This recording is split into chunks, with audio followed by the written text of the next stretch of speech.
একটা অন্যরকম রেজাল্ট রাসবিহারী কেন্দ্রে বামেদের দিক থেকে হবে এবং সেটা ঐতিহাসিক। নাম বাদ গেছে যাদের, তারা বিত্তের দিক থেকে গরিব মানুষ এবং লিঙ্গের দিক থেকে মহিলা। যে এই রাজ্যটা যে কোনো দিনই নবীন পট্টনায়কের রাজ্যের মতো সারেন্ডার করতে পারে বিজেপির কাছে। নমস্কার, আজকাল ডট ইনে আপনাদের সবাইকে স্বাগত জানাই। ভোটের হাওয়া কোন দিকে এই পডকাস্ট সিরিজে আজকে আপনাদের সামনে নিয়ে এসেছি রাসবিহারী কেন্দ্রের সিপিআইএম লিবারেশনের প্রার্থী মানস ঘোষকে। মানসদাকে স্বাগত জানাই। মানসদা, ভোটের উত্তাপ এখন গোটা রাজ্য জুড়েই রয়েছে। তো আমি প্রাথমিকভাবে আপনার কাছ থেকে যেটা জানতে চাইবো, যেটা আমাদের এই সিরিজের প্রথম প্রশ্ন থাকে সব সময়, যে আপনার কেন্দ্রে ভোটের হাওয়া কোন দিকে? রাসবিহারী কেন্দ্র এখানে তো অনেক দিন ধরেই, মানে রাসবিহারী কেন্দ্রে শুধু ৭৭ সালে বামফ্রন্ট সমর্থিত নির্দল প্রার্থী হিসেবে ডক্টর অশোক মিত্র জিতেছিলেন। তাছাড়া রাসবিহারী কেন্দ্র মোটামুটি কংগ্রেস এবং তৃণমূল কংগ্রেসের আহ, জায়গা বলে পরিচিত ছিল। তো এবারে আমরা রাসবিহারী কেন্দ্রের চিত্রটা একটু অন্যরকম দেখছি। তার একটা বড় কারণ হলো দেবাশিস কুমার, যিনি এই মুহূর্তে গতবারের ভোটের বিজয়ী অ্যাসেম্বলি ইলেকশনের রাসবিহারী কেন্দ্রে, এবং এবারও তিনি প্রার্থী। তার ক্ষেত্রে একটু ডিফিকাল্টি রয়েছে। কারণ হলো যে ২১-এর নির্বাচনে তার জয় ২০,০০০-এর উপর মার্জিনে হয়েছিল, কিন্তু ২৪-এর নির্বাচনে তার সেখান থেকে রাসবিহারী কেন্দ্র থেকে যদি লোকসভার হিসেব দেখা যায়, যে তৃণমূলের মার্জিন খুব সামান্য হয়েছিল।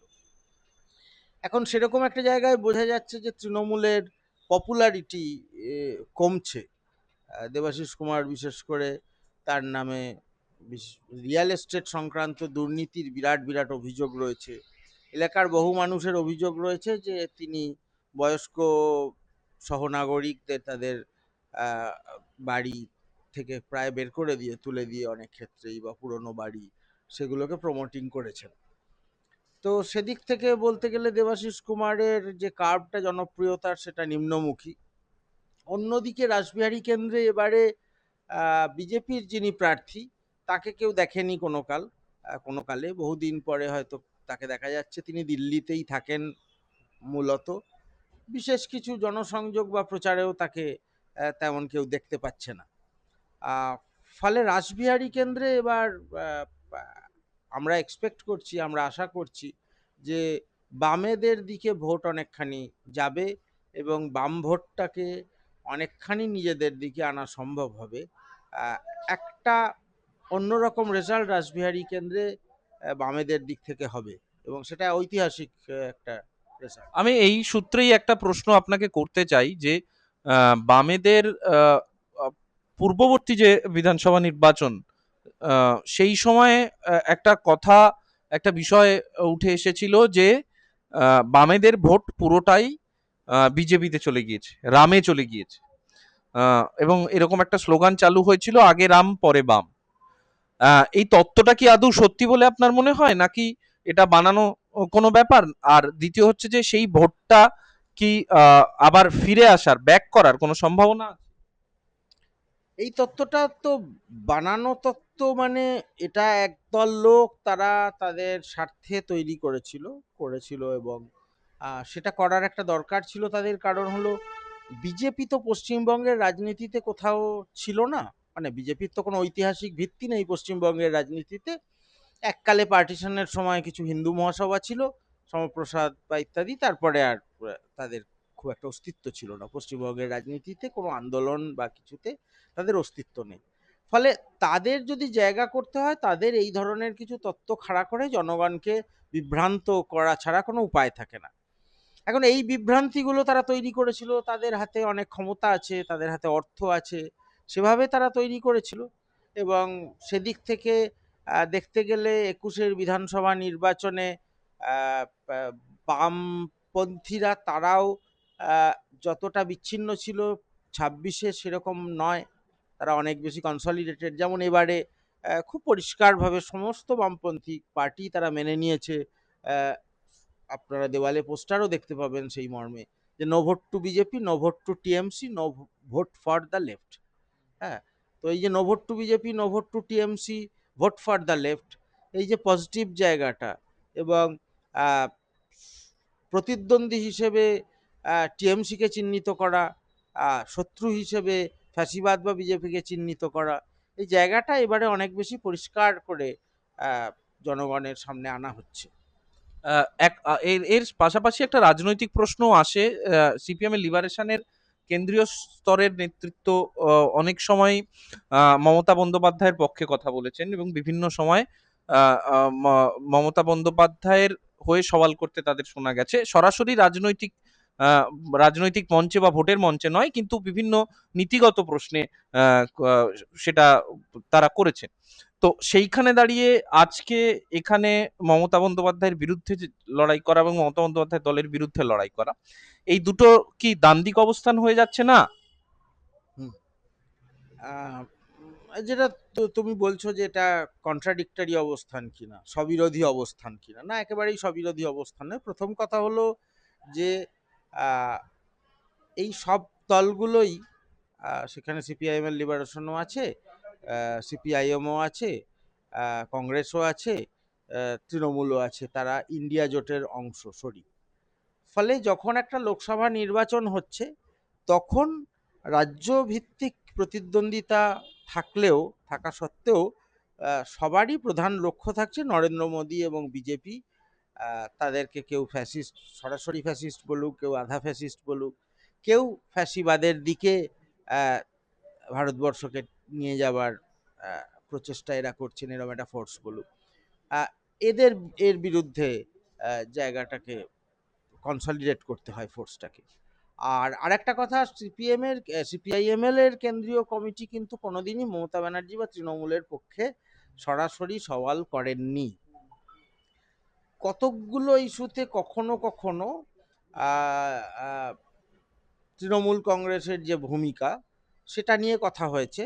কিন্তু গতবারেও যেটা ছিল, গতবারে নো ভোট টু বিজেপি, যে নাগরিক প্রচেষ্টা, তার আড়ালে আমাদের যে স্পষ্ট লাইন, সেটা কিছুটা কিছুটা হলেও চাপা পড়ে যায়, মিডিয়াও সেটাকে হাইলাইট করেনি। আমরা যেটা বলেছিলাম যে বিজেপিকে একটিও ভোট নয়, তৃণমূলকে একটুও ছাড় নয়। হ্যাঁ, কারণ হলো যে তৃণমূল একটা ফোর্স, সেটা আমাদের সেন্ট্রাল কমিটি নেতৃবৃন্দের আন্ডারস্ট্যান্ডিং খুব পরিষ্কার, যে তৃণমূল একটা খুব পপুলিস্ট ফোর্স, যারা একটা ক্লাবের মতো চলে, এবং তাদের সঙ্গে এক ধরনের লুম্পেন বাহিনী রয়েছে, যারা দুর্নীতি বা ইত্যাদির সঙ্গে যুক্ত হবে, এটাই স্বাভাবিক। বা এই ধরনের দল, তাদের কোনো মতাদর্শগত ভিত্তি নেই। ফলে আমাদের অবস্থানটা হচ্ছে, আমরা খুব পরিষ্কারই জানি যে গতবারে যেমন 2021-এর নির্বাচনের পরেই আমাদের কাছে যে বার্তাটা এসেছিল সেন্ট্রাল কমিটি বা জেনারেল সেক্রেটারির তরফ থেকে, যে এই রাজ্যটা যে কোনো দিনই নবীন পট্টনায়কের রাজ্যের মতো সারেন্ডার করতে পারে বিজেপির কাছে, এবং তার একটা সমূহ সম্ভাবনা আছে, কারণ যে দল ক্ষমতায় আছে, তৃণমূল কংগ্রেস, তাদের কোনো মতাদর্শগত ভিত্তি নেই। আরএসএস, বিজেপির মতো একটা মতাদর্শগত ভিত্তিওয়ালা দল, যারা খুব একটা কর্পোরেট স্ট্রাকচারে চলে, তাদের মোকাবেলা করার মতো ক্যাডার বেস বা মতাদর্শ কোনোটাই তৃণমূল কংগ্রেসের নেই। ফলে আমরা, এটা আমাদের দলের কথা যদি বলা যায়, সিপিআইএমএল এবং সিপিআইএম এর কেন্দ্রীয় নেতৃত্ব কিন্তু দীর্ঘ সময় ধরেই ভাবছেন যে কিভাবে আরো আরো বেশি করে যৌথ কর্মসূচি, শুধু নয়, যৌথভাবে ভোটের অংশগ্রহণ করা যায়। বিহারে যেমন আহ, একসঙ্গে থাকার একটা জায়গা আছে, আরো বিভিন্ন রাজ্যে কথাবার্তা হয়, এই কথাবার্তাগুলো কিন্তু ছিল আগে থেকেই। তো স্পেসিফিক্যালি রাসবিহারী কেন্দ্রের কথায় যদি আমি আরেকবার ফিরে আসি, আহ, এই রাসবিহারী কেন্দ্রের একটা নির্দিষ্ট ইতিহাস আপনি যেটা বললেন, যে তার আগে আছে একটা আহ, দক্ষিণপন্থী দল বা কংগ্রেসি দলের দিকে এখানকার মানুষের একটা আহ, ঝোঁক থাকে এখানকার ভোটারদের। তো আহ, এইবার কেন আপনার মনে হচ্ছে যে, মানে ভোটারদের সঙ্গে কথা বলে বা সাধারণ মানুষের সঙ্গে জনসংযোগের মাধ্যমে কেন আপনার মনে হচ্ছে যে এবার ঝোঁকটার একটা বদল হতে পারে? তার শুধুমাত্র কি প্রার্থী দেবাশিস কুমার বলে, দেবাশিস কুমারের বদলে অন্য কেউ যদি তৃণমূল কংগ্রেসের প্রার্থী হলেন, যার কোনো যার ভাবমূর্তি অপেক্ষাকৃত স্বচ্ছ বা ইত্যাদি, তাহলে কি তৃণমূল কংগ্রেসের সম্ভাবনা বেশি ছিল? মানে কি হতে পারতো সেটা এই মুহূর্তে আর আলোচনা করে লাভ নেই, কিন্তু যেটা না, রাসবিহারী, আমার প্রশ্নটা হচ্ছে যে ব্যক্তির সমস্যা নাকি রাজনৈতিক সমস্যাটা? হ্যাঁ, আমি সেটাতেই আসছি যে সমস্যাটা ব্যক্তির তো বটেই, বৃহত্তর রাজনীতিরও সমস্যা, রাজনৈতিক সমস্যা। কারণ রাসবিহারী কেন্দ্র সম্পর্কে আমাদের যে ভাষা ধারণা, সেটা হলো রাসবিহারী কেন্দ্রে মূলত ভোটটা উচ্চবিত্ত এবং মানে মধ্যবিত্ত, মধ্যবিত্ত বা উচ্চ মধ্যবিত্ত তারা নিয়ন্ত্রণ করে। উম, আহ, এখন এইটা কিন্তু দেখতে হবে যে রাসবিহারী কেন্দ্রে অনেকগুলো জায়গা আছে যেগুলো খুব পুরনো উদ্বাস্তু কলোনি বা বস্তি অঞ্চল, হুম, অনুন্নত জায়গা, সেই অর্থে বসবাসের জন্য অনুন্নত জায়গা। আর সেখানে মানুষের অনেকগুলো সমস্যা আছে, অনেক ধরনের সমস্যার মধ্যে তারা থাকছেন। আহ, সেই ভোটটা কিন্তু খুবই ডিসাইসিভ ভোট। হুম, শুধুমাত্র উচ্চবিত্ত বা উচ্চ মধ্যবিত্তের ভোট মানে নয়, বলতে চাইছেন যে প্রান্তেবাসী মানুষের ভোটটা এখানেও একটা ডিসিশন মেকিং। একদমই অনেকখানি। তো সেই জায়গায় কিন্তু যদি বলা যায় দেবাশিস কুমার এবং তৃণমূল কংগ্রেস, হ্যাঁ, এর দুটো দলেরই পপুলারিটি কমেছে। এখন পপুলারিটি যে কমেছে তাদের, সেটা কিছুটা বোঝা যায় কারণ এক ধরনের নীরবতা থেকে। হ্যাঁ, খুব যে এই যে অঞ্চলগুলোর কথা বলছি, সেই মানুষরা তৃণমূল কংগ্রেসের হয়ে প্রচারে আসছেন বা বেরোচ্ছেন বা তাদের সমর্থন দিচ্ছেন, এরকমটা নয়। হুম, সমস্যাগুলো রয়েছে। অন্যদিকে বিজেপি যেটা করতে চাইছে, ওরা তো কখনোই খুব একটা আহ, খুব দরিদ্র মানুষ তাদের খুব একটা কাছের নয়। তারা তারা কিছু এজেন্ডা তৈরি করছে, আহ, রাম জয় শ্রীরাম টাইপের এজেন্ডা, এবং তারা কিছু যেটা বলে, তারা মিথ্যে কথা বলে যে মানুষের কাজ হবে, মানুষের এই হবে ওই হবে। যেটা দেখা যায় যে ত্রিপুরা এটা আমাদের খুব কাছের একটা বড় উদাহরণ, যে কিছুই হয়নি। আসাম আর একটা উদাহরণ, যে আসলে মানুষের কিছু উপকার হয়নি। সেটা একটা দিক রয়েছে। উচ্চবিত্তের ভোটটার কথা যদি বলা যায়, তাহলে উচ্চবিত্তের ভোটটা অবশ্যই এমন একটা পার্টির দিকে যাবে যারা অনেক বেশি কর্পোরেট পার্টি, যাদের ক্ষমতা অনেক বেশি, যারা অনেক বেশি অর্থ ঢালছে। হ্যাঁ, বিজেপির মতো পার্টি।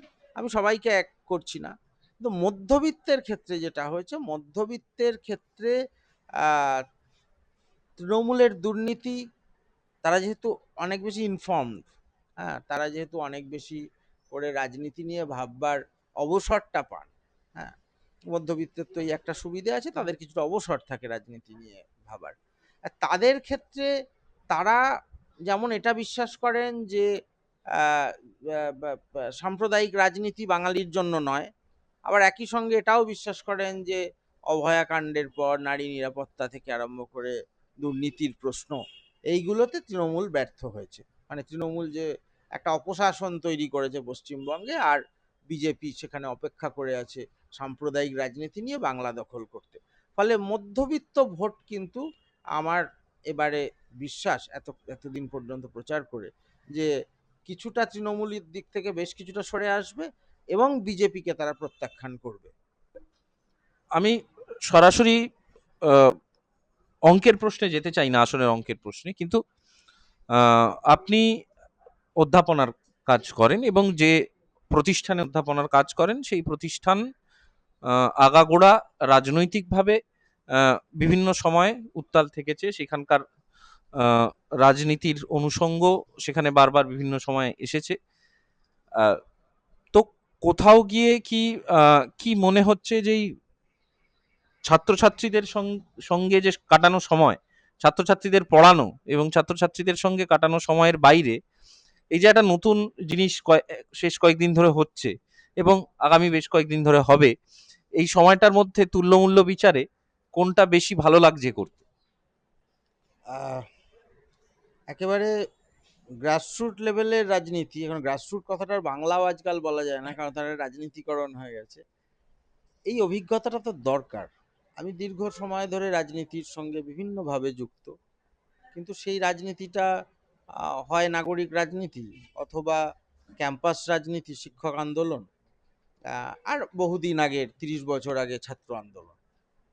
তো সেইটুকু দিয়ে কিন্তু রাজনীতিকে বোঝা যায় না। আমার আমার মানে যে কারণে আমরা রাজনীতির যারা পার্ট নিই তারা সবাই বলি যে হয় তাকে ট্রেড ইউনিয়নে গিয়ে কাজ করতে হবে বা কৃষকদের মধ্যে গিয়ে কাজ করতে হবে, তবে বোঝা যাবে। যেমন এখানে যে এই যে রাসবিহারী কেন্দ্রের মধ্যে আমার মানে আমরা বাইরে থেকে যে ধারণাটা নিয়ে আসি যে এটা মূলত মধ্যবিত্ত উচ্চ মধ্যবিত্তের কেন্দ্র, দেখলাম যে না, এখানে কিন্তু অনেক ধরনের এটা একটা মিক্সড জায়গায়, ডেমোগ্রাফিটার মধ্যে অনেক কিছু ব্যাপার আছে, অনেকগুলো ইকোনমিক স্ট্র্যাটিফিকেশন আছে এর মধ্যে। এবং বস্তিবাসী মানুষ বা উদ্বাস্তু কলোনিগুলো, সেগুলোতে এটা কিন্তু ঠিক যে একটা সময় বামফ্রন্ট সরকারের সময় যে উন্নতিটুকু হয়েছিল, আহ, সে উন্নতি হয়তো সবটা ত্রুটিমুক্ত নয়, কিন্তু তারপরে গত 15 বছর ধরে খুব একটা উন্নতি হয়নি। উন্নতি বলতে আমি বলতে চাইছি যে একটা সমাধান, পার্মানেন্ট সলিউশন আর কি তাদের জন্য।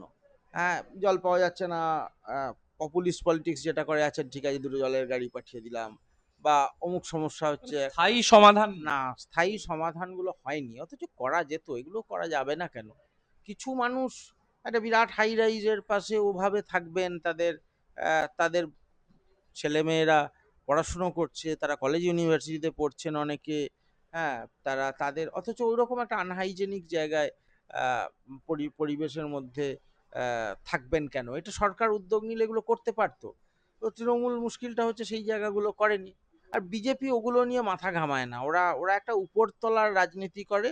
তার অনেকটা কিছুটা নির্বাচন কমিশন, কিছুটা বিভিন্ন ধরনের ম্যানিপুলেশন, বিভিন্নভাবে তারা একটা প্রভাব তৈরি করে।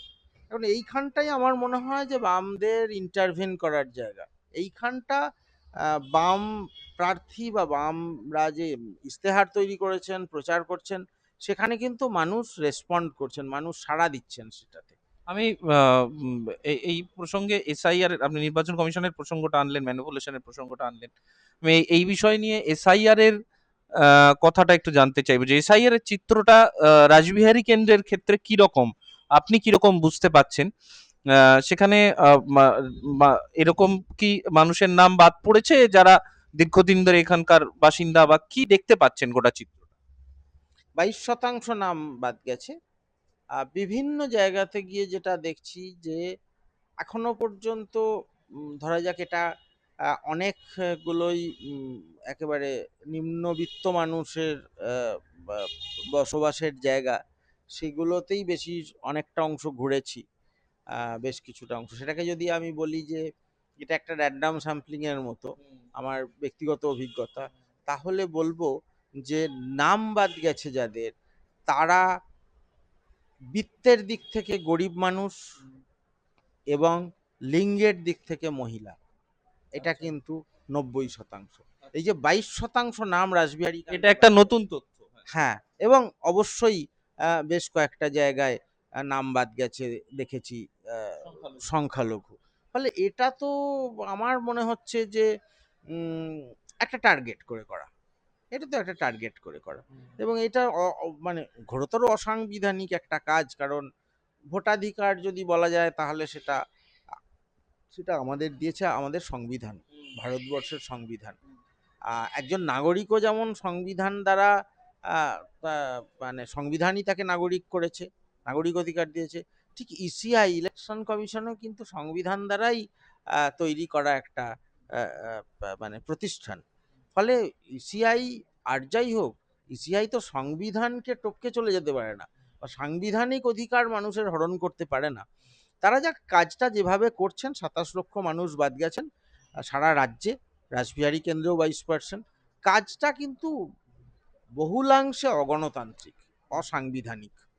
বারবার করে একটা ইস্যুতে মূলত বামপন্থীরা এবং বিজেপিও কিছু অংশে একটা জিনিস নিয়ে আক্রমণ করে এসছে দীর্ঘদিন ধরে। বিভিন্ন প্রকল্পে এই যে সরকারি অনুদান দেওয়া হয় বিভিন্ন ক্ষেত্রে, সেই সরকারি অনুদানের বিষয়ে ভাতা দেওয়া, ভাতার রাজনীতি, পাইয়ে দেওয়ার রাজনীতি ইত্যাদি প্রভৃতি বলে এসছে। কিন্তু এবারের বিধানসভা নির্বাচনের আগে যেটা দেখা যাচ্ছে যে প্রায় সমস্ত দলই কিন্তু এই ভাতার অঙ্কটা বাড়ানো বা ভাতা কেন্দ্রিকতা, সরকারি অনুদান কেন্দ্রিকতা, সেই দিকে কিছুটা গেছে। কোথাও কি একটা ঢোক গিলতে হচ্ছে বামপন্থীদের এই কারণে? প্রথম কথা দেখো যে একটা, আমরা যে ব্যবস্থার মধ্যে থাকি, পুঁজিবাদী ব্যবস্থা, সবাই থাকি তার মধ্যে, তার তো চরিত্রটা বদলেছে। নিওলিবারাল ক্যাপিটাল বা ফিনান্স ক্যাপিটাল আমরা বলি কথাগুলো, তো সে অনেকটাই কিন্তু কাঁচা টাকার উপরে কিছুটা নির্ভরশীল।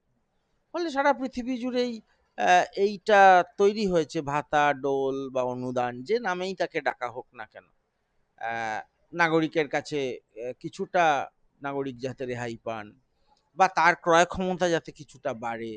হ্যাঁ, প্রথম কথা হচ্ছে, আফটার অল পুঁজিবাদও ভালো করে জানে যে যারা তার কনজিউমার, হ্যাঁ, তারা যদি তাদের জিনিস কিনতে না তা- পারে। একদম তাদের টিকিয়ে রাখতে হবে, তাদের ক্রয় ক্ষমতা কিছুটা বাড়াতে হবে।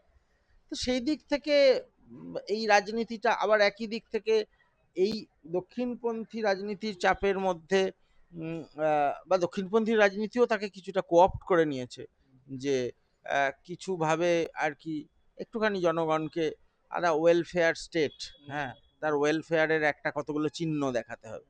কিন্তু মুশকিলটা হলো যেটা, যে ভাতা বা ডোল বা অনুদান, সেটা একটা টেম্পোরারি জিনিস।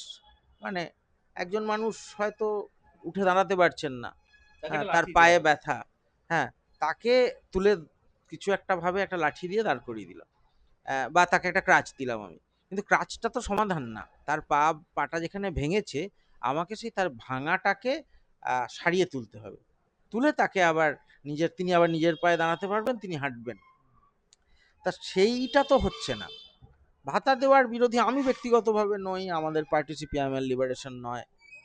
আমি যতদূর দেখেছি বামফ্রন্টের নেতা বা জেলা কমিটি, রাজ্য কমিটি, কেন্দ্র কমিটি, তাদের ইশতেহার, কোথাওই ভাতার বিরোধিতা কখনো করা হয়নি। হুম। আহ, কিন্তু মুশকিলটা হলো যে গত 15 বছর ধরে তৃণমূল কংগ্রেসের হাতে সুযোগ ছিল, জনগণ তাদের সুযোগ দিয়েছিলেন, তারা কিন্তু কর্মসংস্থানের জায়গাটা তৈরি করতে পারেননি, ব্যর্থ হয়ে গেছেন। হ্যাঁ, উপরন্তু কর্মসংস্থানের যে স্কোপগুলো ছিল, সেগুলো আবার দেখা যাচ্ছে কিছুটা সংকুচিত হয়ে আসছে। সংকুচিত হওয়ার ক্ষেত্রে সবচেয়ে বড় যে জায়গাটা, এত বেশি তৃণমূলের সময় অস্থায়ী কর্মী নিয়োগ হয়েছে, যাদের মাইনে 5,000 থেকে 10,000, 12,000-এর মধ্যে। মুশকিলটা হলো এই এই যে মূল্যবৃদ্ধির বাজারে একজন অস্থায়ী কর্মী 5,000 থেকে 10,000 ইনকাম করছেন সারা মাস খেটে, এ তো মর্মান্তিক। এটা এটা কিন্তু ভয়ঙ্কর রকমভাবে শ্রম লুট করা হচ্ছে। সেখানে কোনো স্থায়ী পদ যেগুলো আছে, কর্পোরেশনের স্থায়ী পদে নিয়োগ হয় না, সরকারি সরকারি পদে স্থায়ী পদে নিয়োগ হয় না, স্কুলে স্থায়ী পদে নিয়োগ করতে গিয়ে তারা লেজে গোবরে হচ্ছেন। মানে স্থায়ী নিয়োগের জায়গাগুলো না করতে পারলে তো বাঙালি সমাজ মুখ থুবড়ে পড়বে। আমার শেষ প্রশ্ন, আপনি যেহেতু সরাসরি শিক্ষা ব্যবস্থার সঙ্গে পেশাগতভাবে যুক্ত, আহ, এটা আমার কেন্দ্রীয় স্তরের একটা প্রশ্ন, যে বিভিন্ন সময় কেন্দ্রীয় স্তরে বিশ্ববিদ্যালয় বা ইত্যাদিতে অনুদানের কমিয়ে দেওয়া, অনুদানের বিভিন্ন রকম শর্ত চাপানো, এবং যে সিলেবাস, সেই সিলেবাসকে কিছুটা পরিবর্তন করা। তো আপনি একজন শিক্ষক, বিশ্ববিদ্যালয়ের শিক্ষক হিসেবে এই যে সামগ্রিক উচ্চশিক্ষার চিত্রটা, যে চিত্রটায় আহ, ও, একটা অংশ যেমন রাজ্য সরকারের ভূমিকা আছে, তেমন একটা বড় অংশ ইউজিসি এবং কেন্দ্রীয় সরকারের ভূমিকা আছে। তো আমি এই ইউজিসি এবং কেন্দ্রীয় সরকারের ভূমিকা এবং তার অনুদান ইত্যাদি প্রসঙ্গে আমি জানতে চাইবো যে যাদবপুর বিশ্ববিদ্যালয়ে পড়ানো এবং তার অভিজ্ঞতার ভিত্তিতে আপনি কি রকম দেখছেন, মানে এই গোটা বিষয়টার গোটা চিত্রটা কি রকম দেখছেন? কেন্দ্র সরকার তো প্রায় মানে রাজ্য বিশ্ববিদ্যালয়গুলির জন্য বা আরেকটু বুনিয়াদী শিক্ষার জন্য খরচ খরচা করা বন্ধই করে দিয়েছে। আর বলেছিল যে জিডিপির 6% শিক্ষাক্ষেত্রে ব্যয় হবে। কবে সেটা হবে কেউ জানে না। মানে সবটাই যেহেতু নরেন্দ্র মোদী এবং অমিত শাহ এবং তার সঙ্গে আজকাল যোগ দিয়েছেন নির্মলা সীতারামন, তারা মিথ্যে কথা বলেন। তারা মিথ্যে কথা বলার যে ইন্ডাস্ট্রিটা তৈরি করেছেন, এটা কেউ কোনো কোনো কোনো পুঁজিবাদও এই ইন্ডাস্ট্রি তৈরি করতে পারবে না। তো সেটা তো বলে লাভ নেই, এবং তারই সঙ্গে তারা গৈরিকীকরণ শিক্ষার করে চলেছেন। এখন গৈরিকীকরণ টা ত্বরান্বিত হচ্ছে তৃণমূলের ব্যর্থতায়। শিক্ষার ক্ষেত্রে তারা মানে ভয়ঙ্কর ব্যর্থ। ধরা যাক 8,500 মতো প্রাইমারি এবং উচ্চ প্রাইমারি বিদ্যালয়, জুনিয়র হাই পর্যন্ত বোধহয় বন্ধ হয়ে গেছে সরকারি স্কুল। কেন বন্ধ হয়ে গেছে তার তথ্যানুসন্ধান রাজ্য সরকার করেছেন? করেননি। বন্ধ হয়ে গেছে, বন্ধ হয়ে গেছে। মানে এই যে গয়ঙ্গচ্ছ ভাব, বা যাদবপুর বিশ্ববিদ্যালয় বা কিছুদিন আগে খবর হয়েছিল বিভিন্ন বাংলা কাগজে, যে ন্যাশনাল নিউজেও খবর হয়েছিল, যে বর্ধমান বিশ্ববিদ্যালয়, কলকাতা বিশ্ববিদ্যালয়, যাদবপুর বিশ্ববিদ্যালয় কর্মীদের মাইনে বন্ধ হয়ে যাচ্ছে মাঝে মধ্যে, বা প্রায় বন্ধ হয়ে যাচ্ছে। এখন এটা তো খুব ছোট একটা জায়গা, মানে একটা বিশ্ববিদ্যালয় শিক্ষা প্রতিষ্ঠান চালাতে গেলে আরো অনেকটা বাজেট লাগে, ফান্ডিং লাগে। সেটা তো যখন দেখা যাচ্ছে কেন্দ্র সরকার এই দায়িত্বগুলো থেকে ক্রমাগত হাত গুটিয়ে নিচ্ছে এবং তারা শিক্ষার এক ধরনের গৈরিকীকরণ করতে চাইছে, তখন তো রাজ্য সরকারকে আরো বেশি বেশি করে এগিয়ে আসা উচিত সেটা প্রতিরোধ করার জন্য, যে আমার প্রতিষ্ঠানগুলোকে আমাকে বাঁচাতে হবে। সেটা না করে, যেমন যাদবপুর বিশ্ববিদ্যালয়ের ক্ষেত্রে খুব পরিষ্কার রাজ্য সরকারের নীতিটা হলো কোনো রকমে বাঁ হাতে কিছু দেবো আর কি, চাঁদ সদাগরের মনসা পুজোর মতো কোনো রকমে বাঁ হাতে মাঝে মধ্যে 2-4 টাকা দিয়ে দেবো, তাতে চললে চললো, না চললে ভাবখানা হচ্ছেই, মুখে কখনো বলেনি কিন্তু ভাবখানা হচ্ছে। আর ছাত্রছাত্রীদের এত কম পয়সায় লেখাপড়া করানোর কি দরকার? হ্যাঁ, একটু মাইনে নিলেই তো হয়, ফিস বাড়ালেই তো হয়। এখন যাদবপুর বিশ্ববিদ্যালয়ে শিক্ষক, কর্মী, ছাত্র সকলেই ফিস বাড়ানো বিষয়টা নিয়ে অস্বস্তিতে থাকেন, কারণ আমরা বিশ্বাস করি, বিশেষত বামপন্থী যে কোনো পার্টি, যে কোনো দল, তাদের এটাই বিশ্বাস করা উচিত, করেনও, যে শিক্ষা প্রাথমিক স্তর থেকে পর্যন্ত, উচ্চতম স্তর পর্যন্ত অবৈতনিক হবে এবং সেখানে প্রাইভেটাইজেশন হবে না। কেন হবে না? প্রাইভেটাইজেশন হলে তার অসুবিধে কি? দুটো অসুবিধে। একটা তো সাধারণ ঘরের ছেলে মেয়েরা, তাদের পক্ষে এটা একটা বিরাট বোঝা হয়ে যাবে শিক্ষা দেওয়াটা, শিক্ষা চালানোটা। আর দ্বিতীয় আরেকটা বড় অসুবিধা হয়, এই প্রাইভেটাইজ শিক্ষা ব্যবস্থায় গবেষণা কোন দিকে যাবে সেগুলো ব্যক্তি পুঁজি, মানে প্রাইভেট পুঁজি ঠিক করে দেয়। তাতে যেটা হয় যে আমার দেশের জন্য কি লাগছে, আমার সমাজের জন্য কি লাগবে, আমার গবেষণার জন্য তো কিছু গবেষণা হয়, মানে একটা গবেষণা থেকে আরেকটা গবেষণা, তার থেকে আরেকটা গবেষণা, যেমন পিওর সায়েন্স এর গবেষণা, যেমন হিউম্যানিটিস এর গবেষণা, তা সব সময় যে তক্ষণই কাজে লাগছে তা নয়, কোনো কোম্পানির কাজে লাগছে তা নয়। সেই গবেষণাগুলো রাষ্ট্র যদি দায়িত্বটা ছেড়ে দিয়ে প্রাইভেট পুঁজির হাতে ছেড়ে দেয়, তাহলে সেটা হয় না। হ্যাঁ, তো সেই জায়গাগুলো আমাদের এখানে, কেন্দ্রে যে সরকারটা আছে সে ভাবে না, শুধু না, সে উল্টো দিকটা ভাবে, আর সে প্রাইভেট পুঁজির হাতেই তুলে দিতে চায়, আর সে গৈরিকীকরণই করতে চায়। কিন্তু এখানে যে সরকার রাজ্যে আছে, তারা এগুলো নিয়ে কিছু ভাবেন না, তাদের কোনো দীর্ঘস্থায়ী পরিকল্পনা নেই, কোনো পলিসি নেই। এই যে 8,000 স্কুল বন্ধ হয়ে গেল, তার কোনো পলিসি পেপার আছে তাদের কাছে? পলিসি স্টাডি করেছেন তারা? তারা কি কোনো সংস্থাকে দিয়ে, কোনো ব্যক্তিকে দিয়ে, গবেষককে দিয়ে স্টাডি করিয়েছেন যে কি পরিস্থিতিতে কেন স্কুলগুলো বন্ধ হয়ে গেল? করেননি। এভাবে একটা ক্লাব চালানোর মতো সরকার চালান তৃণমূলের গভর্নমেন্ট। হ্যাঁ, তো সেই জায়গা থেকেই আমরা বলছি যে একদিকে শিক্ষা থেকে আরম্ভ করে গোটা সংস্কৃতিটাকেই ধ্বংস করতে চাইছে দিল্লি থেকে কিছু পরিযায়ী শ্রমিক এসে, পরিযায়ী পাখি এসে, সরি, হ্যাঁ, আর গোটা পশ্চিমবঙ্গকে পরিযায়ী শ্রমিকে পরিণত করতে চাইছে। আর অন্যদিকে তৃণমূল একটা সরকার, যারা এত দুর্বল সরকার, এমন একটা ক্লাব চালানোর মতো তারা সরকার চালায় যে তাদের দিয়ে এই বিজেপিকে আটকানো বা ফ্যাসিবাদী রাজনীতিকে আটকানো সম্ভব নয়। আমরা সেটাই জনগণকে, মানুষকে বলছি যে একমাত্র বিকল্প পন্থা হচ্ছে বামপন্থা।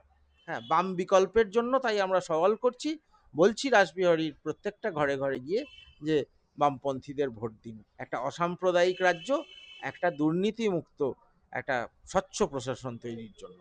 অনেক ধন্যবাদ মানস দাকে। মানস ঘোষ আমাদের সঙ্গে ছিলেন। হাতে আর বেশি সময় নেই, উনি প্রচারে বেরিয়ে যাবেন আজকে প্রত্যেক দিনের মতোই।